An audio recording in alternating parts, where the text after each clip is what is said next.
Hey, this is Attorney Sarah Holmes, and as the PPP loans are about to be funded again in the next day or two, I wanted to take a minute and talk about some confusion that people have had around them and a lot of questions that were being asked about the PPP loans. So, one of the biggest questions we're getting is, what am I missing? The PPP loan makes no sense.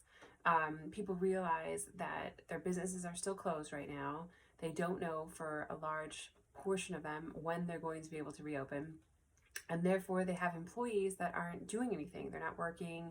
They're not performing any services for them. For the large part, the employees are at home. Now, many of them have been laid off or furloughed already and are able to collect unemployment. And given the extra $600 kicker under the federal unemployment that they're adding, some of these people are making substantial unemployment income now, and many times it's more money than they were making when they were employed. However, one of the conditions of the PPP loan is that you have to keep these employees on your payroll for an 8-week period beginning from when you receive the funds. Now, the confusion comes in because people say, well, why am I going to be paying people when my business is closed for this foreseeable future? And why would they want to come back and work for me when they're making all this money on unemployment? And that's exactly correct. That's exactly the problem with this. You're not missing anything. You're not misreading how this is supposed to work.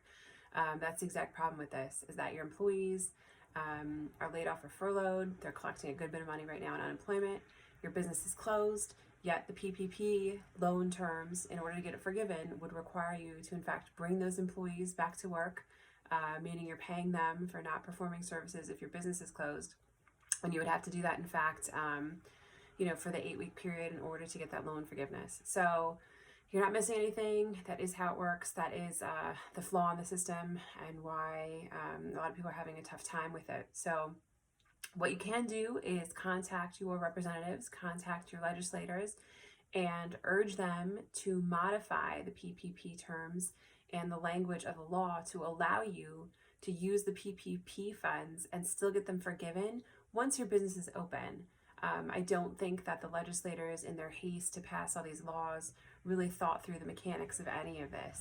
So we will drop a link somewhere in the comments where you can figure out who your legislators are.